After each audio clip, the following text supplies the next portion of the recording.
x cube minus 4x square plus mx plus 20 இன் ஒரு காரணி x plus 2 எனில் m இன் மதிப்பு கேட்டிருக்காங்க. இப்போ இங்க x plus 2 இருக்காங்களா கொடுத்துருக்காங்களா காரணின்ட்டு. அப்போ x plus 2 equal to 0, x equal to minus 2.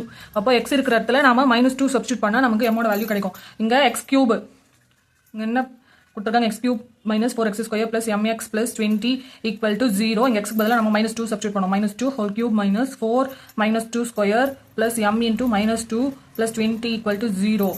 இது மல்டிப்ளை பண்ணா minus 8 கிடைக்கும்.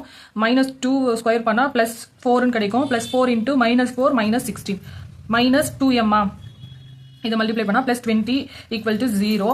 இப்போ இதெல்லாம் ஆட் பண்ணா நமக்கு என்ன கிடைக்கும்? minus 8 minus 16 plus 20 நமக்கு என்ன கிடைக்கும்? 4. அப்போ 8 minus 8 plus 4 minus 4 கிடைக்குமா? minus 2m minus 4 equal to 0. இந்த 4 equal to இந்த சைடு வந்தா plus 4 ஆயிடும். அப்போ minus 2 equal to plus 4. m equal to இந்த minus 2 equal to இந்த பக்கம் வந்தா டிவைட்ல வந்துருமா? 4 by minus 2 கேன்சல் பண்ணா 2. அப்போ m equal to நமக்கு என்ன? இங்க மைனஸ் சைன் இருக்கு. அப்போ minus 2. m ஓட வேல்யூ minus 2 ஆப்ஷன் A.